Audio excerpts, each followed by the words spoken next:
एक छोटा सा गांव था, किशनगढ़, जिसके किनारे पर एक बहुत ही गरीब किसान रहा करता था। बलराम दिन रात खेतों में मजदूरी करके अपने बच्चों का पेट पालता था। उसकी पत्नी गंगा भी अपने पति के काम में हाथ बटाती थी, लेकिन गुजारा इतनी मुश्किल से होता था कि दोनों हमेशा चिंतित रहते थे। बलराम, आज फिर खाना कम पड़ गया है, पता नहीं कल बच्चों को हम क्या खिलाएंगे। क्या करूं गंगा, मैं दिन रात मेहनत करता हूं, पर फिर भी बच्चों की इच्छाएं पूरी नहीं कर पाता और ना घर का राशन पूरा कर पाता हूं। तुम कल किसी गांव वाले की मदद मांग कर देखो, क्या पता हमारी कोई मदद कर दे। ठीक है गंगा, मैं कल ठाकुर के पास जाऊंगा, क्या पता उसे हमारी हालत पर दया आ जाए और वो हमारी मदद कर दे। ठाकुर? वो कभी किसी गरीब की मदद करता है जो तुम्हारी करेगा? एक बार कोशिश करने में क्या जाता है, और बात किए बिना हम उसके बारे में क्यों कुछ गलत बोलें।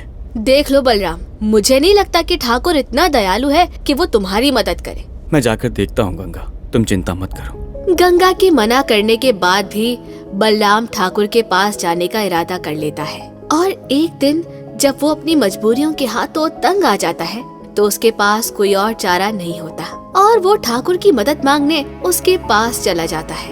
एक टूटा हारा हुआ किसान ठाकुर के सामने अपनी दर्द भरी आवाज में कहता है, नमस्ते ठाकुर साहब, वो मेरे घर में राशन का एक दाना भी नहीं है। हम पति पत्नी तो बर्दाश्त कर लेते हैं, पर हमसे अपने बच्चों का ये हाल नहीं देखा जाता। अगर आप हमारी थोड़ी मदद कर दें और मुझे थोड़ा उधार निकल जा यहाँ से। मजदूर है, मजदूर ही रहेगा। अमीरों से पैसे मांगने की हिम्मत कैसे हुई? ठाकुर के पास धन है तो क्या मैं सबको उधार के नाम पे बांटता फिरूंगा क्या? ठाकुर साहब, मेरे बच्चे भूखे हैं, दया करें उन पर। चल हट, बेकारी कहीं। अब पूरे गांव के बच्चों को पालने का ठेका मैंने ले रखा है क्या? तुम लोगों से काम नहीं होता और उधार मांगने आ जाते हो। चल जा यहाँ से, आइंदा उधार मांगने मत आना मेरे पास। जा यहाँ से, दफा हो जा। गंगा ने जो कहा था उससे भी बुरा व्यवहार किया उस ठाकुर ने। ठाकुर ने बलराम को इतनी बुरी तरह धुतकारा कि बलराम का दिल टूट गया। उसके मन में अब अपनी पत्नी की बातें आने लगी कि गंगा ने मना भी किया था। अब बस वो जिंदगी से हारा हुआ इंसान आसमान की तरफ देखता है और भगवान से कहता है, हे भगवान, इतनी गरीबी क्यों? किस अपराध की सजा मिल रही है मुझे? मैंने तो कभी किसी का बुरा नहीं चाहा, ना ही किसी को दुख पहुंचाया। और मेरी पत्नी, वो तो हर दिन तेरी पूजा करती है, हर हफ्ते मंदिर जाती है। कम से कम मेरे बच्चों पे तो तरस खा, वो तो अभी भोले हैं। और भगवान, ठाकुर जैसे लोगों को सबक सिखा, जिनके पास धन तो बहुत है पर मन में जरा सी भी दया नहीं।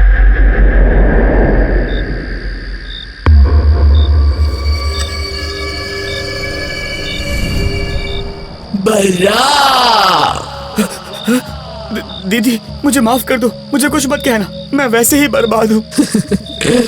डरो मत, मैं तुम्हें नुकसान पहुँचाने नहीं आई। मैंने सारी बातें सुन ली है तुम्हारी। अगर तुम चाहते हो तुम्हारी सारी दिक्कत दूर हो जाए और तुम्हारे परिवार में खुशियाँ आ जाए, तो कल सुबह जब खेत में जाओगे तो एक कोने में थोड़ी सी खुदाई कर लेना। खुदाई? पर क्यों? ज्यादा सवाल नहीं करो, जितना कहा है बस उतना कर लेना, तुम्हारी सारी दिक्कत दूर हो जाएगी। अब जाओ अपने घर और सो जाओ। ठीक है दीदी, ठीक है, मैं बिल्कुल ऐसा ही करूँगा।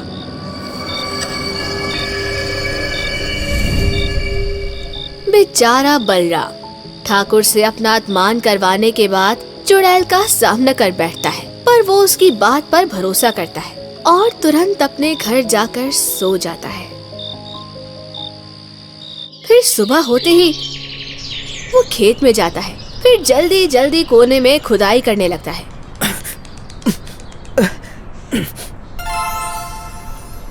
खुदाई करते करते बलराम को अचानक कुछ दिखाई देता है। ये क्या है? हीरा? ये तो हीरा है। चुड़ैल दीदी, चुड़ैल दीदी, कहाँ हो आप? कहाँ हो? सामने आओ मेरे। दीदी सामने आओ।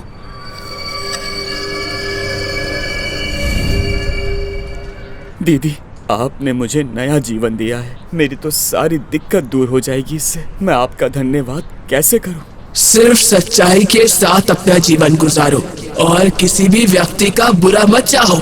अब तुम्हें जीवन में किसी के सामने हाथ फैलाने की जरूरत नहीं पड़ेगी। तो फिर जाओ और जाके अपनी पत्नी को ये हीरा दिखाओ, वो भी खुश हो जाएगी। जी दीदी, ठीक है, मैं आपकी सलाह हमेशा याद रखूंगा।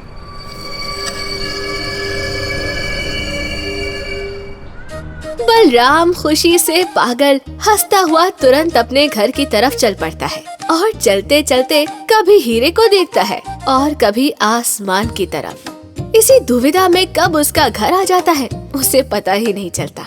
वो घर में आते ही अपनी पत्नी को आवाज लगाता है, गंगा, गंगा, कहाँ हो? जल्दी आओ।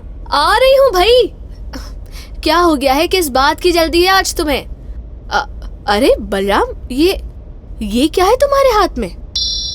हीरा है गंगा, हीरा। अब हमारे दिन बदलने वाले हैं। अपने घर में खुशियां ही खुशियां होंगी। दुख दर्द सब खत्म हुए। अब बस अच्छे दिन हैं अपने। बलराम का परिवार अब बहुत खुश था। वो हर महीने की उसी तारीख को खेत में जाता, खुदाई करता और एक हीरा उसे मिल जाता। पर बलराम की खुशी जब ठाकुर देखता है तो वो सोच में पड़ जाता है।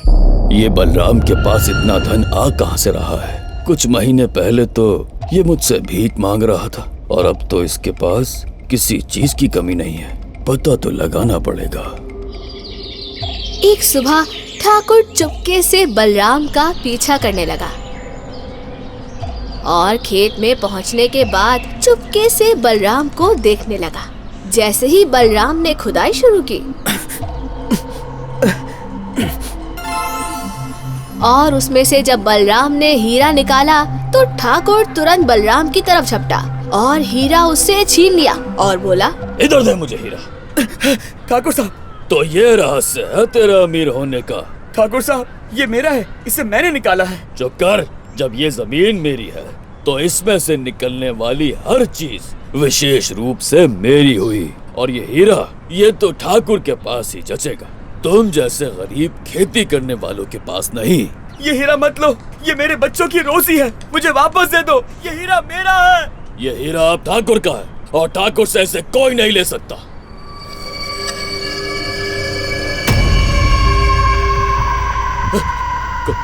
कौन हो तुम और मेरे खेत में क्या कर रही हो? मैं तेरा अन्न बंद के आई हूँ।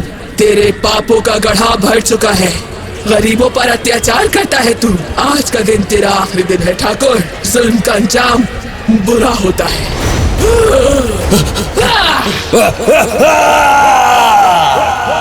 दीदी, ये आपने क्या किया? आपने ठाकुर को जान से मार दिया। बलराम, मैंने तुम्हारी मदद की पर अब मुझे इस दुनिया से जाना होगा। ठाकुर की मृत्यु से मुझे भी मुक्ति मिल गई है। तुम्हें भी आज के बाद कोई हीरा नहीं मिलेगा। पर मेरा क्या होगा? तुम चिंता मत करो। ठाकुर का ये खेत अब तुम्हारा है।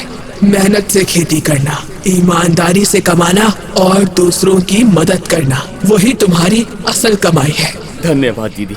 आज से मैं सिर्फ मेहनत से कमाऊंगा और किसी गरीब को कभी तंग नहीं करूंगा, बल्कि उनकी मदद करूंगा। धन्यवाद दीदी, धन्यवाद।